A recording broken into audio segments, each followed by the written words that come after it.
right, welcome to Stoppage Time on a Wednesday match day on the 92.9 The Game Facebook page. And we understand because of some technical issues with Facebook, you might not be watching this live, but pretend that we are. We're live. We're live We're right live. now. I could make a mistake, right? Like I could knock over this cup that actually I thought had water in it, but it didn't.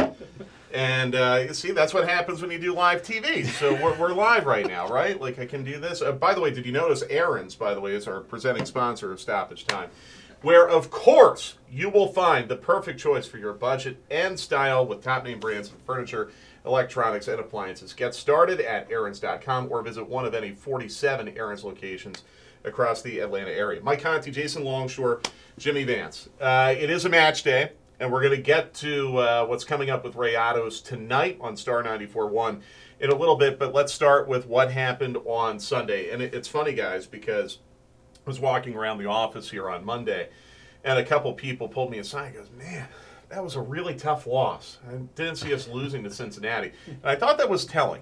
Yeah. Because it wasn't a loss, but it sure felt like a loss. Yeah, no, I mentioned it a couple times. I was like, I kept having to remind myself there was a point. Yeah. You know, it wasn't a loss. But it really did feel like a loss. 100%. And look, I mean, it's like we talked about on SDH today. I feel like at least if there is a positive to come out of it, it has started some conversations. And Frank DeBoer and Michael Parker both spoke about it yesterday at the media availability that, you know, look, we're not happy about this. We're talking about it right now. One of the keys that Parker said is we're talking about getting more people in behind, which is a huge glaring issue. But what were your general takeaways from what happened on Sunday at Mercedes-Benz Stadium?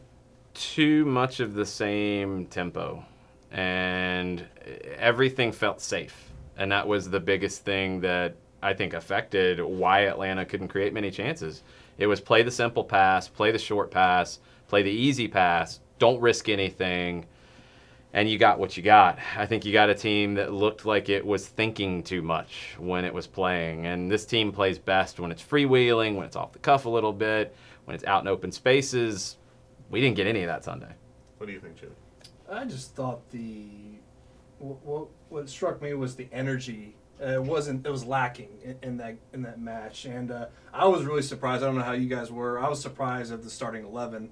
I thought there would be a lot more rotation for that one going into this Monterey match, but it was almost, I think other than Larenowitz, it was a full starting 11. Gressel being new, but he's a usual starter. Right. It's tough. I mean, you're honestly so stuck in a catch-22 at this point, because if you do the alternative, if you go against Cincinnati with Gordon Wild, with Romario Williams, you're inviting issues that way too, because then you're playing guys who haven't been playing. They don't have that match rhythm.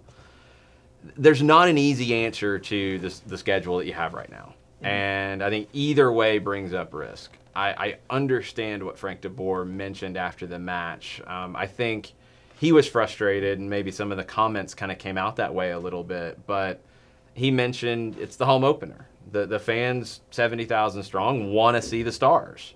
You feel a bit of an obligation to play them. And I get it. I totally understand that. That's what you would want to have in a perfect situation, and that might have informed some of the lineup choices. But it's also a challenge because of the schedule you have.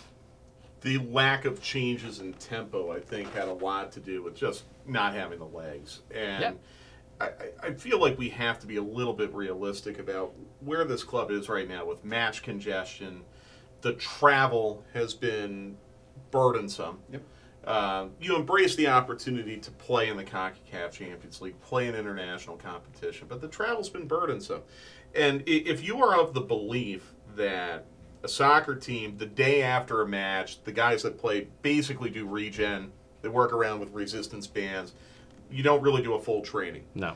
And if you're of the belief that the day before a match, you kick it around a little, but you aren't going hard for a couple hours doing a hard training. Not on a regular basis. Not on a regular basis. If you're of that belief, then let's look at what Atlanta United has had to deal with over the last 3 weeks. You're in Costa Rica 2 weeks ago tomorrow now, okay? So in the last 13 days, you're in Costa Rica, travel day, no training. Travel day to D.C., day before a match. Play the match in D.C. Day after D.C., travel day. You do a little regen. The guys that did not play, including Julian Gressel, who only played 30 minutes in D.C., do a training. Julian gets hurt on top of it. 5-hour flight to Monterey. Day before the match in Monterey, play the match, travel day coming back. Friday, the Friday before the Cincinnati match, is the first time where you are not in a day before travel or day after match situation. Right. That's 1 day out of 13. Okay, then last Saturday, day before a match, you play Cincinnati. Day after the match. Yesterday was the day before a match.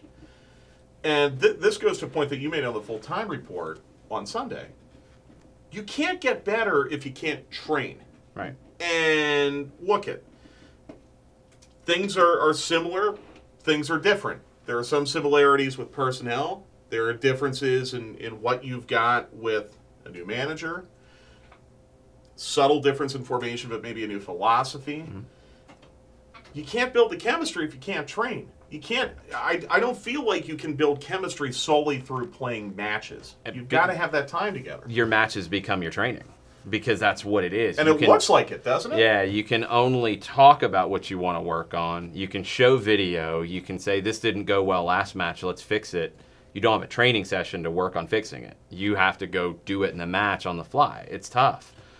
There's not an easy way around it. And this is something that teams learn when they play it in Champions League for the first time, whether it is in Europe, whether it's in South America, Africa, Asia, CONCACAF, whatever. Manchester City set a goal to win the Champions League when they were bought by new ownership and invested millions upon millions of dollars into it. They don't have a Champions League trophy yet. PSG, that's all they're trying to do is win a Champions League. They just got bounced in the round of 16. Juventus went and spent a ridiculous amount of money to bring in Cristiano Ronaldo. Not to win Serie A, they won it 7 years in a row to win Champions League. It's not easy. The biggest clubs in the world struggle, and especially Manchester City, PSG, when they came under new ownership and became essentially new clubs in a lot of ways. Mm-hmm. You had to learn how to deal with this challenge. Pep Guardiola said recently that he looks at Manchester City as like a teenager in this competition right now. They're still learning how to deal with it. We're talking about one of the biggest clubs in the world right now. So for Atlanta United to deal with this with a new manager coming in, with some changes, it's very, very difficult. They will be better next time they participate in the tournament. That doesn't mean tonight that all is lost. It's an opportunity whether you advance or not. It's an opportunity to make a name for yourself as an individual and as a group and change the narrative against one of the best teams on the continent. Well, let's go back to Cincinnati for a moment because you didn't get the result you wanted. You certainly didn't score the amount of goals that I think we were all expecting because Cincinnati defended so poorly against Seattle a week ago. There were positives, though. Mm-hmm. Miles Robinson, and this is something that Darren talked about yesterday with Dukes and Bell. Miles is playing great right now. And Darren pointed out for the supporters out there that are really hard on Frank de Boer right now, every manager is different. Miles Robinson had trouble getting on the pitch under Tata. Mm-hmm. Under Frank de Boer, he's thriving. But I think Sunday was another demonstration of how he has been, through the first 5 matches, Atlanta United's most consistent player. Yeah, I mean, I don't know about you, Jimmy, but I totally agree with that. I think Miles Robinson has been the best player for Atlanta United this season so far. By far. I mean, he had that great tracking run to shoot it off up the touchline. Oh, where he left Kakuta Mane in a heap against the signboard. I mean, it was one-on-one. It was brilliant defending, and we've seen it, just like we were saying last week with Stephen Glass. Atlanta United too, like Miles Robinson, what a player. Mm-hmm. He started from last year to now. He is been our best player of the season so far, and it's fantastic with his speed and his range. It's great for him and his development. And you've been saying on SDH, it's only a matter of time until he gets called up to the national team. I think so. I mean, I don't think that talk has started nationally yet. It should. He has all the tools. He has all the skills. And you combine the physicality, the 1v1 defending that we're seeing with his passing ability that is severely underrated. We talked about it in the game in Monterey a couple of times, that he hit line-splitting passes to Nagbe and to Martinez that were so good I think it took his teammates by surprise. He has that ability too, and he's growing in confidence. He's been the big shining light for Atlanta United so far.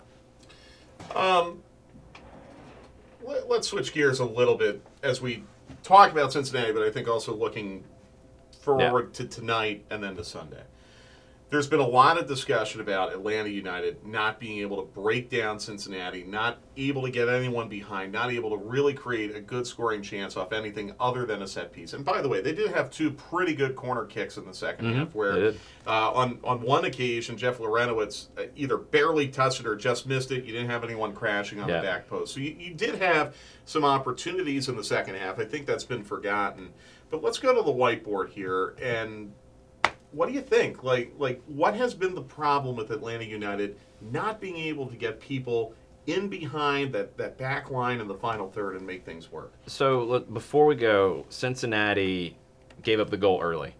And Alan Koch deserves a lot of credit. He did something that a lot of managers don't do. Instead of trying to get a goal back immediately, he said, no, we're going to sit and we're going to get things right first. And his central midfield dropped deeper. And he said, we're going to secure where we're at first and grow into the game. How many teams have we seen come into Mercedes-Benz Stadium and give up a goal and look shell-shocked and try to get it back immediately and then give up a second? Cincinnati didn't do that. It was a very smart move by Alan Koch. He deserves a lot of credit. And I've wondered about them tactically a lot this season coming in. He answered a lot of questions with that one. But let's talk about kind of how they did it and talk about what Monterey can do because they play a similar shape. So Cincinnati / Monterey is in the red. 4-man on the back. Narrow 4. 3 central midfielders with the number 10 sitting deeper. And that was the biggest thing that Cincinnati did is Alan Cruz sat deeper and deeper early on to help them grow into the game. 1 striker up here. Give you an outlet you need to play long. You've got your wingers out here. Now, if you're Atlanta United, you're in black, and you're in the 3-4-3 shape. Miles Robinson 1v1 with your striker. That's why you play him centrally. Frank de Boer talked about it after the match. There's been so many questions about why does Miles Robinson play in the middle when Michael Parkhurst used to? It should be the other way around. Not in this system, because if it's a sole striker, Frank de Boer wants Miles Robinson 1v1 with that player at all times. If the other team is playing 2, if they change it up and it's 2. Then he wants Miles Robinson with 1. He wants LGP with 1. He wants Parkhurst free. But that's not what we've seen a lot this season. That's why you're seeing Miles Robinson centrally against some teams. He did very well against Funes Mori in Monterey. Funes Mori didn't hurt you. He did well against Fernando Adi. Fernando Adi didn't hurt you. So that's the base. All right, that part's been fine. Defensively, that's good. Your wingbacks here with the opposition wingers. They have to get in behind. If the winger tracks them back, they have to get in behind here. They have to get in the space. Because what does that do? It makes this compact back line split. This outside back, if George Bello tonight, for example, if he's in the lineup, he gets past the winger. The winger's out of the play. Bello gets in here. This guy has to come out to it. All right, so that opens things up. Now you're asking a midfielder to track Pity Martinez or Ezequiel Barco or Tito Villalba. You're asking that midfielder to deal with them. Midfielders are not defenders by nature. Some are, some can handle it, some can't. You want to ask that question of him, though. You create space to run here or here, depending on how you want to do it. Okay, let's say you make this run. He drops. Okay, now what? Right here you've got space. Joseph can check out. Center back then has a really tough decision. Do I come all the way out here to deal with Joseph Martinez? We're seeing a lot more movement from Joseph, right? So he comes out. You've got your backside, inside forward, diagonal run here. You also have players here in Darlington Nagbe and Eric Remedi who both like to get forward when that opportunity comes. Let's say Joseph stays. Let's say the center backs stay. They want to deal with Joseph. Darlington Nagbe comes into this space. Then what do you have in this zone on the field? 3v2. You want 3v2s. You want 2v1s. You want to create those opportunities. That gets the game stretched because then center backs, midfielders have to come over and help. All right, if both of them come, say they get unbalanced, and both of them say overreact to it. Boom, you got another run. Boom, you got Joseph. You've got this guy to make runs. You have to get in behind. If you don't get in behind from the flanks, it's going to be really difficult because then you're back to where we were to begin with. And let's move everything back. So, if you do that, let's see, your 3 central midfielders, you're sitting deep. All right, you're not getting in behind. Then you're asking to win this area of the field. That would be 3 versus 7. That's not good odds. That's not what you want. As good as Pity Martinez is 1v1, as good as Ezequiel Barco is 1v1, you're not winning a lot of battles here. Then you're asking these guys to come up and help. 5v7.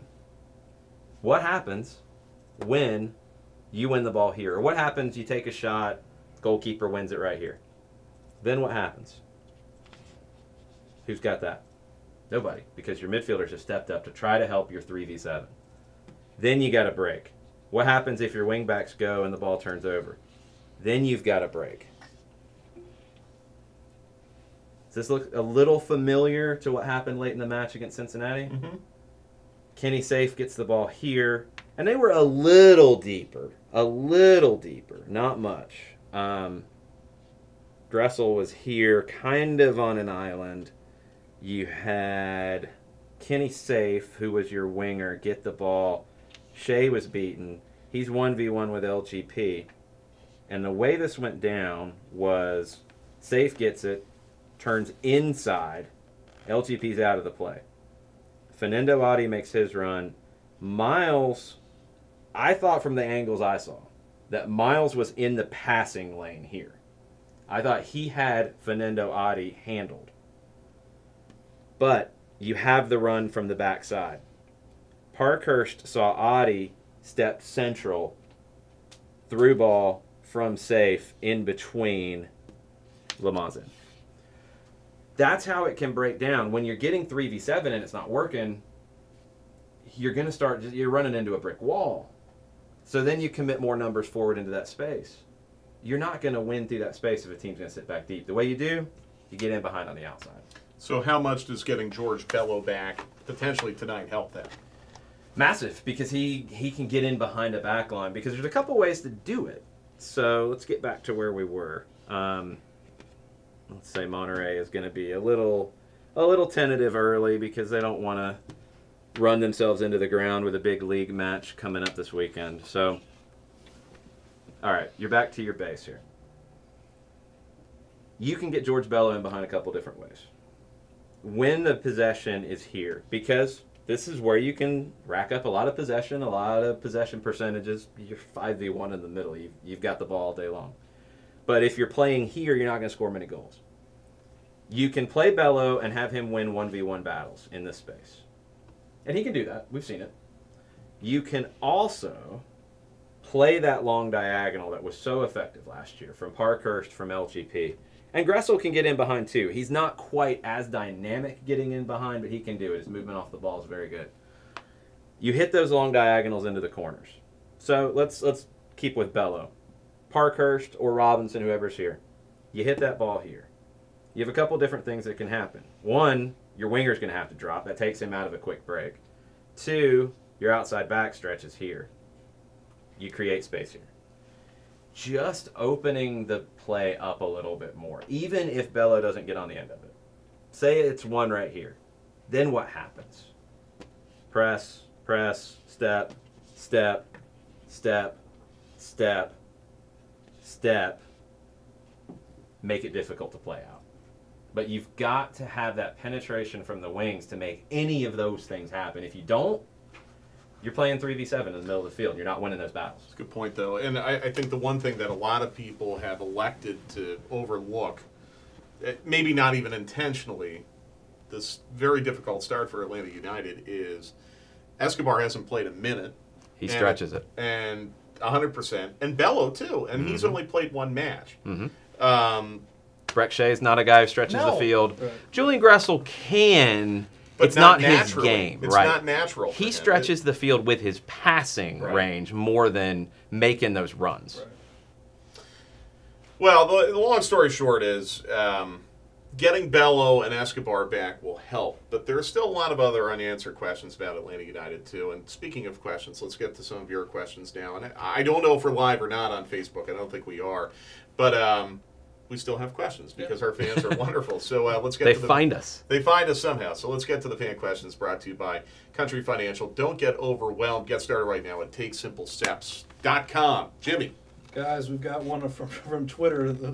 One of the ways we can get these questions from Alex. Will we actually see some lineup rotation tonight? By the way, when I talk about not getting a lot of time to train and your matches become your training, that is a little bit on Frank DeBoer for not rotating the squad more. But I think you've had lack of options because of the Escobar and Bello injuries, because Pogba's not fully fit yet. You know, we were going through it on SDH today. Like, you would love to kind of tweak the lineup and move pieces around right now. You're not quite as deep as you thought you would be coming into the season, as you hoped you would be coming into the season. And the way things have played out. If, you know, beyond the injury part, if you go to DC and get a draw, get a win, you're looking at the Cincinnati match a little differently. Right. It is the home opener, and you do want to play your stars, but you have a little bit different feeling. If you go down to Monterey and come out of there 1-0 down, or 2-0 down, or 2-1 down, you can afford to rest more guys against Cincinnati because it's a different situation. When you're not getting results, you have to keep going with your best players, and it's a cycle that keeps continuing. Not having Bello limited you on the left side. Not having Escobar limited you on the right side. Then having Gressel get hurt in Monterey damaged everything because you had to play Mikey Ambrose on the right. You couldn't give Breck Shea a night off and play Mikey Ambrose on the left. Mikey, defensively in Monterey, did the job. Flat out. The criticism of him, I think, is completely wrong. You weren't going to get forward a ton. You're not looking for those things, getting forward down the flanks a lot in Monterey because you don't want to get exposed. You're defending first. Mikey did the task at hand. But against Cincinnati, you didn't have players to stretch the game. You have to find that tonight. Rotation tonight, I think you still go with your best players available, but you have an honest conversation with every one of them today. And this might go down to before they leave the facility, before they come down to Mercedes-Benz. It might be, how much do you have tonight? Do you have 60? Do you have 90? Do you have 30? How much do you have in the tank tonight? And you get the guys who are up for it. Champions League, this type of night, it's a special night. You've seen special things happen in every Champions League. You want the guys who are ready to go. You don't want to force guys in. If your stars are ready to play, you let them try to solve this for you. Yeah, I keep going back and forth on this. This is tricky because part of me sees 3-0 aggregate against one of the best teams in the hemisphere. And I just looking at it realistically, I don't see a way out of this hole tonight for Atlanta United. That's maybe my head. Right. My heart, though, is saying, well, now, wait a minute. You know, Red Bull's down 2-0 going on the road at Santos Laguna. They get that square early. Then they fold like a cheap tent. But well, you they got don't that sub out a early. central midfielder at that point in the game. But we can get into that. But Red Bull's had a chance, okay? Ajax, Manchester United. Juventus. You know, stranger things have happened and can happen. Rayados right now in kind of a tricky spot themselves, where they're 1 point out of first right now in the Clausura, but they're trying desperately to avoid a difficult first-round matchup. They might be looking ahead to Xolos, which is a road game for them on Saturday. Talk about travel, by the way. You know, you're going from Monterey to Atlanta, out to Tijuana. I don't know if they'll go back to Monterey tonight or if they're going to go straight to Tijuana. Okay, so, I mean, that's a lot of travel. They've been here since Monday. You know, maybe there is an opportunity here tonight. So part of me is thinking, all right, boy, you know, let's get Gordon Wild some time. Let's see what Andrew Carlton can do. Let's give Romario Williams a game. Let's just kind of see. Part of me is thinking, you have a slight chance of doing this. And if you've got a slight chance of doing this, you've got to go for it. Because if they come out of this hole, out of a 3-0 hole to Monterey and advance, this is 1A next to winning MLS Cup. That's number one. This would be 1A on the list of greatest accomplishments this club has ever achieved. And if you have a chance, I think you have to go for it. Yep. I also think you'll know if you're at halftime and you haven't scored yet, you're not going to do it. And that's my counter to it. Is I go first choice as much as people are ready to go. And fatigue might change your first choice tonight, but you go with your best lineup that is ready to play. I'd say 60 minutes is where you really start to make hard decisions. If you are 1-0 up at 60, you keep going. Mm-hmm. If you've conceded a goal by halftime or 60, you pull guys who need to be pulled. Yeah. And you've got 3 subs, and you're pulling guys for fatigue reasons, period. But if you're in it at 60, you keep going. And you go all the way to the end of it until you concede. And if you concede, then you pack it in, you rest guys. If you concede, it's probably over at that point because you need to find 4 goals. I don't think you can find 4 goals against them. But it's like you tweeted today. You just need some early magic. Get a quick goal or maybe a weird penalty or something just like an early lightning strike. If you can get a quick goal on these guys, pressure's all on them at that point. Yeah. Think about us up at Red Bull Arena. It's going the exact up there same situation. With a 3-0 advantage. You're just trying to hold on and keep Red Bulls from scoring, and the longer that match went, you get into the 60th minute, they haven't scored. You get in the 70th minute, they haven't scored. You get in the 80th minute, they haven't scored, and it's just sucking the life out of them, basically. They scored late, but you knew it was over by then. Yeah, I thought it was great what Jason said with Randy and Andy, talking about kind of breaking it down like 30-minute segments, like score in the first 30 minutes, and then you score, maybe get a second goal in the 60th minute or so, but just personally, as a fan, you want to be in it to the end and just roll the dice, just like how Manchester United PSG. Mm-hmm. They kept it in there until they got a penalty in the 93rd minute. I mean, stranger things can happen. If you get an early goal, momentum, and Monterrey they're maybe a little tired. They're on the back foot. They look tired late in that game on Saturday. They have to switch their mentality. Mm-hmm. And crazy things happen. I mean, mm-hmm. An early red card, you never know. And the difference will be from what Red Bulls faced is you're not going to have a half-empty building for this. You're going to have people in the building, and this is something I have implored people all day. You can make a big difference tonight. No doubt. Be loud and push this team. We saw what difference that made in Monterrey in favor of Rayados. That's a big thing. When it turns, when those momentum swings happen, when Pity Martinez nutmegs somebody, when Joseph gets a shot, get loud, get going. Give this team some life. I want to remind you again that Stoppage Time is brought to you by Aaron's, where you'll find the perfect choice for your budget and style with top-name brands in furniture, electronics, and appliances. Get started at Aaron's.com or visit one of the 47 Aaron's locations across the Atlanta area. Even if you go full first choice tonight, you don't have LGP. He's suspended on yellow card. Is it Mikey Ambrose going in there, 3 in the back, Parkhurst, Lorenowitz, Ambrose?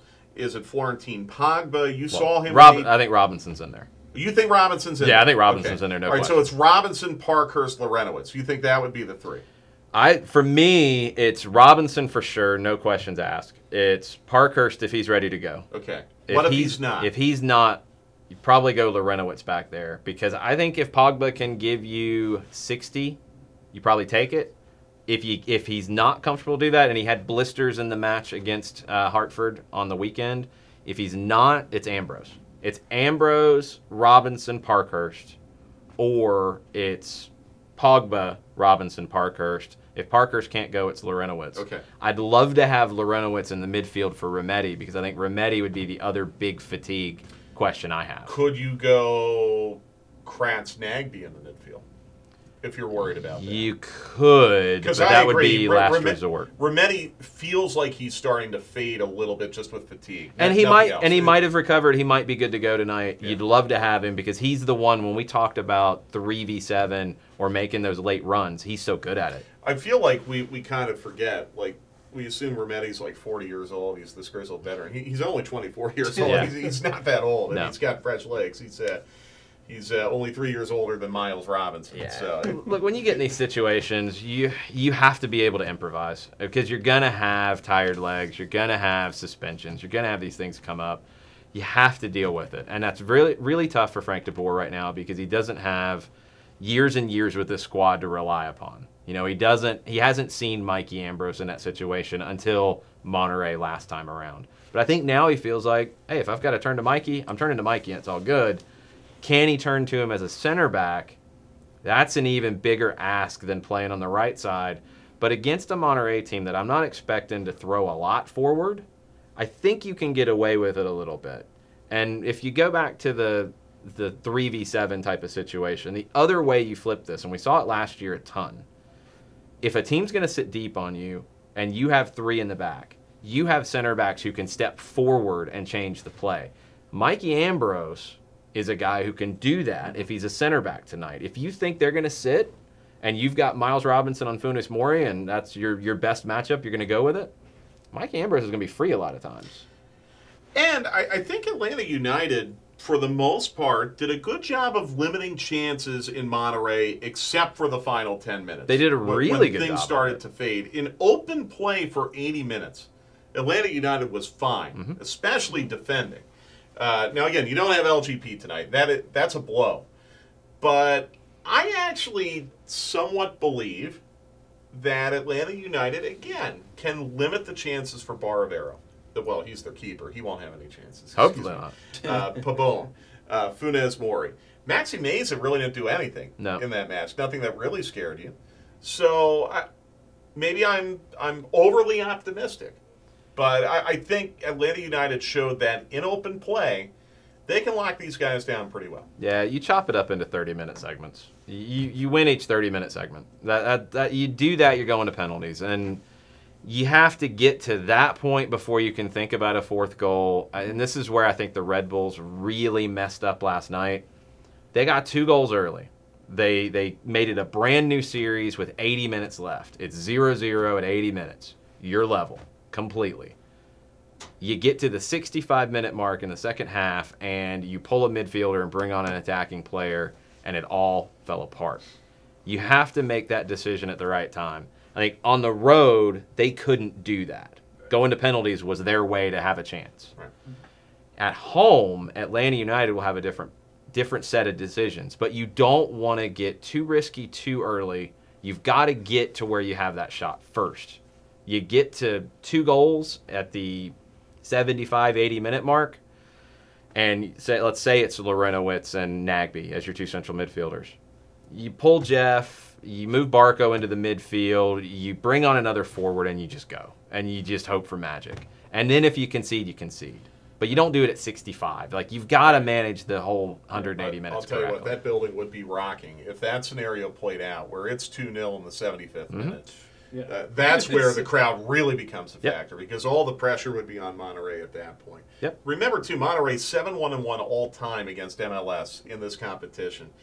That's why I think even if Atlanta United doesn't go through tonight, but if they score multiple goals, I will leave tonight feeling a lot better than I do right now. I hate moral victories. I think it's a cop-out, but this is a series that has it. Yeah. I think this is a series that can have it, absolutely, because, look, if you pull this off, this is the biggest comeback in Atlanta sports.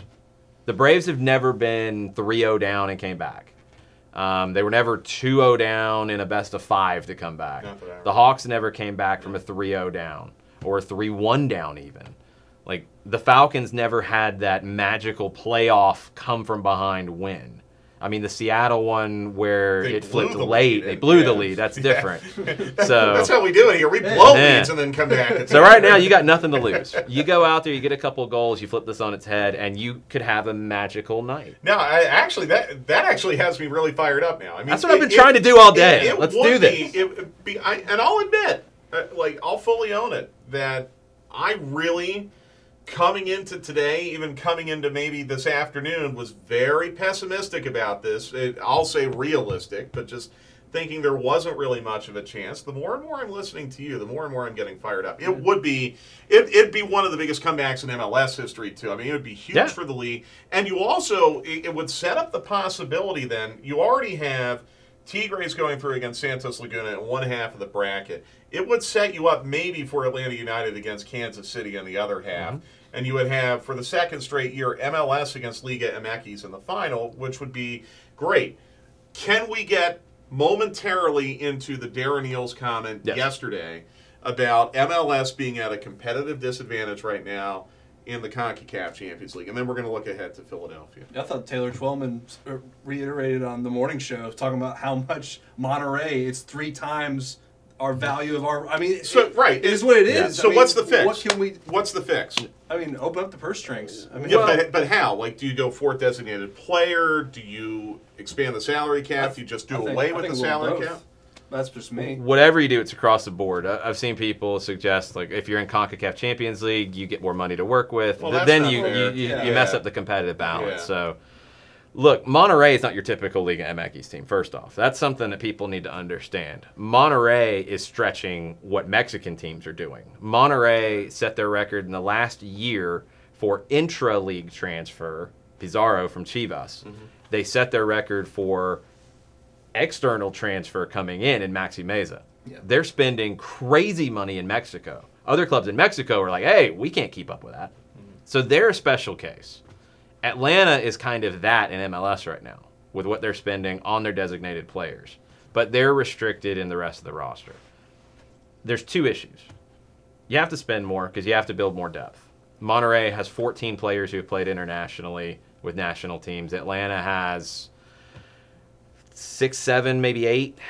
And some of those, there's definitely a difference in level that we're talking about. So that's one issue. 2, and I think you do that through both. I think Jimmy's right. You do that through an increased cap. You figure out what allocation money looks like. For me, allocation money goes into the cap. Teams spend it the way they want to spend it. You have 4 designated players. You go on. You have to buy the 4th designated player. If teams don't want to do that, then they get some kind of cap relief from the teams that do it. They pay into it a fee, whatever. It's a special allocation fund, whatever. You come up with a way to keep that somewhat equal. Done. That's for smarter people than me. Then you figure out schedule, because that's the other part, is you can do all that. You're still 5 games in playing a team that's 12 games in. It's impossible to be that sharp. It's not possible. Yeah. If the season starts a little bit earlier, cool. You don't have a lot of wiggle room, though, because Mexico's not going to say, yeah, we'll have CONCACAF games during our playoffs. You can't do that. Their playoffs, they do it the way that we talked about that I would propose for MLS. 2 legs, midweek, weekend. So it's Wednesday, Saturday series, Thursday, Sunday series through the playoffs. There's no room for CONCACAF. You still have to end CONCACAF about where you end it now, beginning of May. Maybe you condense it a little bit more. You're going to have to deal with Mexico on Copa MX and scheduling about that. That's a little more doable. Or you do it in the fall. Or you do it late summer, early fall, and it crosses over to the beginning of the Apertura season in Mexico. MLS teams have pushed back on that because you're getting into the stretch run for the playoffs. So they don't really want that one. If you're going to do it in the spring, MLS has to start earlier. They have to let teams train earlier. And you're going to have to figure out the right balance of league matches to CONCACAF matches. We've seen teams reschedule league matches before. It's kind of mixed results.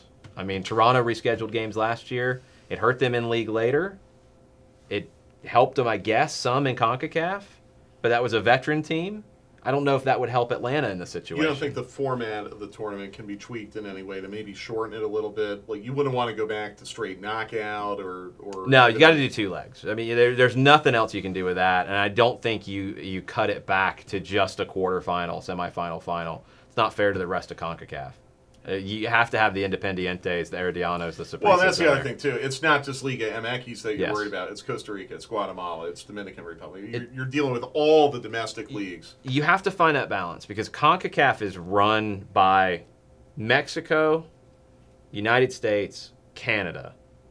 But you have all the voting power of everybody else, but the economic power of those 3. So if Mexico says, we're not doing this, everybody's going to go along with it. If the U.S. says, we're not doing this, and they get Mexico to side with them, everybody's going to go along with it. It's a tough balance. This is the best format I think you can have right now. But it's not easy for the U.S. It's not easy for MLS because of it. You can't go back to a group stage because you had that where it was fall and then knockouts in the spring like now. But MLS teams don't want to play games when they're going into their stretch run in the postseason. So it is what it is. And European teams have these challenges too. No doubt. South American teams have it. No doubt. We're going to get to one more fan question here in a moment. Yep. Jimmy's going to dig for that right now. And then we're going to look ahead to Philadelphia coming up on Sunday. One interesting scheduling quirk, by the way, for Atlanta United. This will be Sunday, will be their 7th match in 24 days. After Sunday, if they are knocked out of CONCACAF Champions League tonight, they will play one match in 26 days. And yep. That'll be the match in Columbus. I think, regardless of what happens tonight, regardless of what happens on Sunday, I feel good about Sunday, and we'll get into that in a little bit. Two things. I think, first of all, the guys who are called up internationally, I see no problem, no drawback at all to a guy like Pity Martinez being able to spend some time with Lionel Messi, obviously. And Pity, by the way, is not the only one who's going to be called up in this window. Yeah. But there's no drawback to that at all. I think that's a very, very good opportunity for him to get better. Please do not criticize that one. Usually it's quite amazing to think about that Atlanta United player called up to the Argentina national team. Any MLS player. I mean, the new movie's going to be, if this goes down and you get a match with Argentina with Messi and Pity playing together, the movie's going to be how Pity got his groove back. Yeah. Flat out. I mean, how do you get better right now? How do you feel good about yourself right now? Right. Play next to that guy. Right. So that's a good thing, okay? And you're going to have week-long stretches of solid chemistry building, bonding, whatever it is. Because even if you think about it, in training camp, they got together with their new manager on January the 15th. Within 2 weeks, they're heading out to California to play games.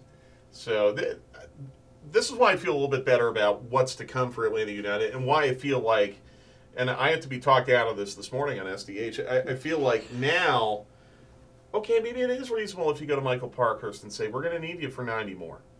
Because you're going to have basically 1 month where you play one match. This is where you rally. This is where you go to the big players in this team and you say, what do you have for me tonight? And you ask them to lead the way. This is where big players step up in these kind of moments. If you get through, it's an amazing moment, and I probably won't be able to talk tomorrow because I'll be screaming all night if they do that. If you don't, you can still feel a lot better about Sunday. But I think it can change, too, of the good win, 1-0, 2-0, and then go on the weekend, you win that one. I think it changes going into the international break. We can talk like that. We can talk about this, but in the locker room, we have an opportunity to do something historic tonight. All right, let's get to another fan question. We apologize. It's been kind of a janky show today because Facebook is down, not us. Did they plug Facebook back in yet? No. Okay. We appreciate you finding a way to get questions to us. And one thing we always do when stuff like this happens is as you watch, whenever you're watching, and you want to type in some questions, Jason, Jimmy, and I will go back in there. We'll answer your questions. We'll type them out. So don't worry, we will get to you. But the fan questions is always brought to you by Country Financial. Don't get overwhelmed. Get started at takesimplesteps.com. See, one from Tyler Rice. He says, after the Philly match and international break, could we see a potential formation change? A 4-3-3/4-2-3-1 instead of the 3-4-3?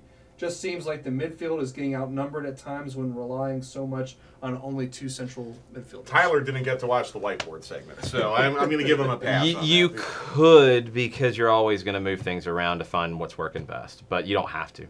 I'm so pushing back on the formation's the only thing that's wrong. If you're not getting penetration and you're not getting in behind defenders, playing a deep line, you can be in any possible formation you've seen any team ever line up in. It doesn't matter. It doesn't make a difference. You're going to play a possession style. You're going to try to limit the opportunities for the opposition through that possession style. That's what you're going to do. You can do that out of a 4-3-3, a 3-4-3, a 3-5-2. You can do that out of any formation you want. If you're not getting penetration, it doesn't matter. That's the key here. It's not about numbers. It's not about, okay, in that scenario, let me give you the flip side. All right, you're going to play four in the back. You're going to play two center backs. You play up against a team that plays two forwards. You're going to leave two center backs, two forwards, 1v1 a lot of times. You don't want that. So then you're going to have one of your central midfielders drop in. What are you backing to? You're backing 3 in the back. Formation is not that important. It really, really isn't. Not the way the modern game is anymore. Back in the day where you played in a straight line and that was all you did, yeah, you wanted to set those straight lines up in a way that worked. Now, it's in Technicolor. You're playing everywhere. You're playing all over the place. You have to have center backs who can play with the ball at their feet like midfielders did in the 70s. You have to be able to do everything. It's all about soccer players now. You want to give them the philosophy that's correct first. You then want to have the match tactics to work against the opponent you're playing. And then you want to have them in a shape that works for the philosophy and the match tactics. But you have to build the first two. That's the most important things. All right, Philadelphia coming to town. St. Patrick's Day night. It's a Sunday, so pace yourselves this year. It's not like last year when we had it on a Saturday and Vancouver and Kendall Waston went nuts. But Philadelphia is another team. Was he drinking the green beer? Kendall Waston? Yeah. I doubt it. I don't know. I doubt that reaction, he might have been. It's hilarious. He was a little confused. Yeah, more than a little. But, Philadelphia, last time they came to Mercedes-Benz Stadium, they had 2 red cards because someone decided to call the referee a cheat, allegedly.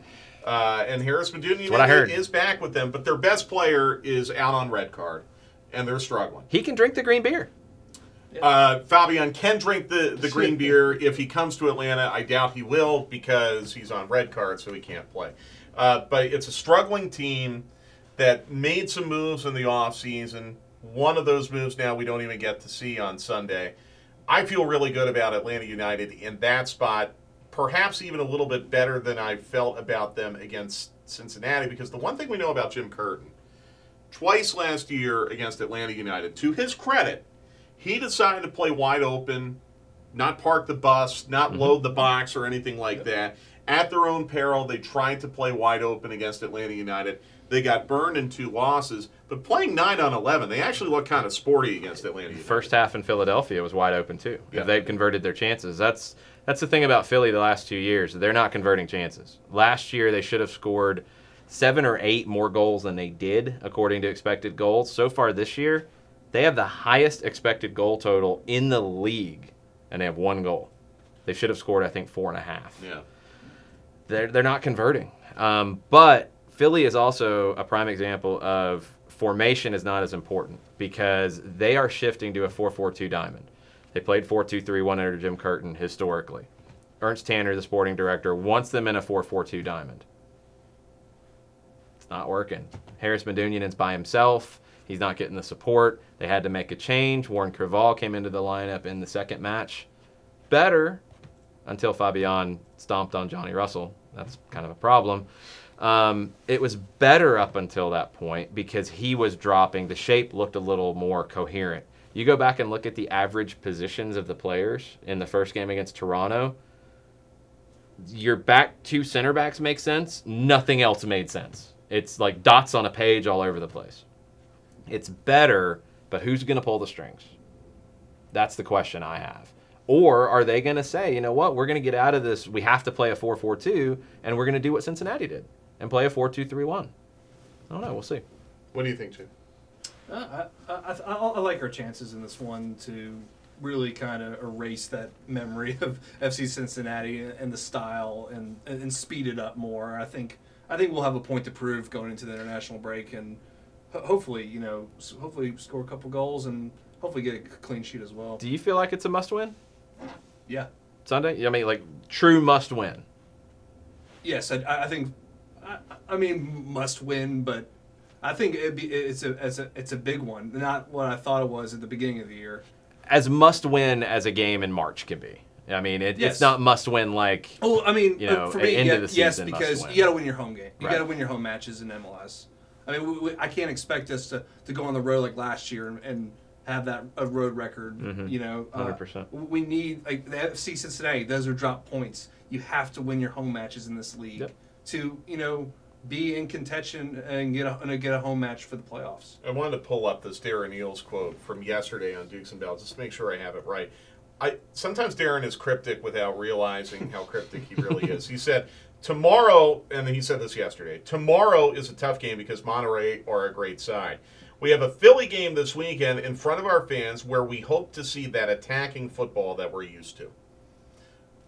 I think Darren might be getting on to something here, that these guys realize they have an opportunity coming up on Sunday now where you have Bello back. It doesn't sound like you're going to have Escobar back, but at least you're going to have Bello back. Right. Can you get in behind Trusty, McKenzie, Creval? Well, the outside backs especially, and that's where Bello will have an opportunity against Philadelphia. And we've seen a little bit of Jack Elliott here lately, too. And Elliott is not exactly fleet of foot. You get him moving laterally, you're going to have some opportunities. You take advantage of Medunjanin by himself. If you get Creval separated from him, you get Bedoya separated from him, you're going to be able to attack that space. Yeah. So that is Sunday night at, I keep forgetting, is it 7 or 7:30? I keep forgetting. I think it's 7. I think it's 7. I think it's 7. That's Sunday night at 7. We're on at 6:30 on Star 94.1. Tonight we're on at 7:30 on Star 94.1. 8 o'clock kickoff. Then you get the international break. Next road fixture will be in Columbus at the end of March. Then another week off. If you aren't in CONCACAF, you play at New England, home to Dallas, and then you're home to, I forget who. It doesn't really matter right now. As far as your question about is it a must-win, the thing that makes me feel a little bit better about what's going on right now for Atlanta United is no one in the Eastern Conference has been that good. No, for sure. You know, no one has 6 points. 7 teams are going to make the playoffs. This isn't Toronto where you had so many injuries suffered in CONCACAF that you're playing yourself out of everything right now. It's not that. I've seen that comparison a couple times. I've even heard some members of the club use that comparison. Yeah. I don't think that's a valid comparison at all. I disagree. But you haven't played yourself out of anything yet. You have not lost at home. Mm-hmm. You have not lost at home. You haven't won on the road, but you haven't lost at home. You know, we'll see what happens tonight. I think there is a real opportunity, like we said, even if you don't go through, you can get something positive tonight. That's a building block for Sunday. And basically, you're looking at Sunday now as the finish line of a marathon. You know, and starting the day after Philadelphia, you can start training for your next marathon, or you can eat a couple donuts because you're going to have time to do whatever. And that's going to be a very, very vital reset point. I think also from a mentality standpoint, even with our fans, like, I'm surprised at the level of negativity right now. I think it's good to be passionate. I understand the expectations are very high. It's like I've said a couple times, I really dislike the booing on Sunday. I know that some of you will say it was directed towards a specific thing. It doesn't matter. When players are walking off the pitch and they hear boos, they can't differentiate who the guy in Section 233 is booing. I don't like that at all. But the crowd can have a real impact on the match tonight. And I really hope that what I've been seeing about tickets going for way below face value or maybe going unused, I really hope that's not the case. This is the biggest international match Atlanta United has ever played at home. Seriously. Mm-hmm. It's the biggest international match that Atlanta United's ever played at home. And if they get the same result they got in Kennesaw against Herediano, they're going through. Mm-hmm. It can happen. Absolutely can. Everybody said, Juve yesterday, yeah, they had Cristiano Ronaldo. You got Joseph Martinez, who has scored more goals at a rate than anybody we have seen in this hemisphere. And by the way, you have a ticked off Joseph Martinez, too. He usually performs pretty well when he's angry. No doubt about it. Good luck with that, Ray Ottos. You got players who have a lot to prove in this squad right now. And they, as I've said, I think all day, they need your energy tonight. They do. They are tired. No getting around it. They're going to be tired no matter who's out there tonight. They need energy. They need that boost. They get an early goal. Keep pushing them on. You never know what can happen in these games. All right. Like I said, we're going to come back in once this gets posted. And thank you for bearing with us today. And thank you for watching us not live. If you've gotten no thanks to Facebook. No thanks to Facebook. Facebook, unplug it and plug it back in. Right. Wait like 10, 15 seconds. They did a South Park episode on that. Yeah. You go to the cave, you unplug it, you It's cycle easy. it, you plug it back in. It's very easily. But if you've made it this far, go ahead and type in a question on the bottom of your screen, and Jason, Jimmy, and I we'll go back in. We'll answer your questions. We'll type it out, even if it's not tonight. We'll get to it tomorrow. But we certainly appreciate you sticking with us. We hope to be live next Wednesday, 2 p.m., No midweek matches next week, Nope. fortunately, so we'll be able to kind of concentrate on what happens against Philadelphia, go through the international break, and maybe take an early look ahead to Columbus. Want to remind you again that Stoppage Time today has been presented by Aaron's, where you'll find the perfect choice for your budget and style with top-name brands in furniture, electronics, and appliances. Get started at Aaron's.com or at one of 47 Aaron's stores across Metro Atlanta. Star 94, 1 at 7:30 tonight. Jason and I will be on the air with the Five Stripes Countdown. For Jimmy and Jason, I'm Mike. We'll see you next week for a live, hopefully, version of Stoppage Time.